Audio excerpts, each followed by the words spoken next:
बंबाळेवाडी, शाळगाव तालुका Kadegaon MIDC येथील Myanmar कंपनीत विषारू वायू गळतीमुळे मोठी दुर्घटना घडली आहे। या दुर्घटनेत 3 कामगारांचा मृत्यू झाला तर 7 जण गंभीर अवस्थेत रुग्णालयात आहेत। गळती झालेल्या वायूचा परिणाम आसपासच्या वस्तीवर आणि गावावरही झाला असून नागरिकांना उलट्या, डोळ्यात जळजळ आणि श्वास कोंडल्यासारखा त्रास होतोय।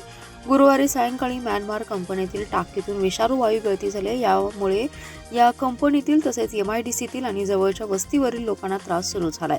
अनेक जण बेशुद्ध पडले, यामुळे त्यांना तातडीने कराड येथील खासगी रुग्णालयात उपचारासाठी दाखल केलं। मात्र या दुर्घटनेत सुचिता राजेश उधळे, नीलम मारुती रेठरेकर, किशोर तात्यासो सापकर या तिघांचा मृत्यू झाला तर 7 जणांवर अतिदक्षता विभागात उपचार सुरू आहेत। विषारू वायूमुळे बेशुद्ध पडलेले अनेक कामगार आणि नागरिक गंभीर अवस्थेत आहेत। घटनास्थळी तात्काळ मदत कार्य सुरू करण्यात आले। घटनेची माहिती मिळताच विश्वजित कदम यांनी घटनास्थळी भेट देऊन पाहणी केली आहे। कराड येथील रुग्णालयात उपचार घेत असलेल्या रुग्णांची विचारपूस केली।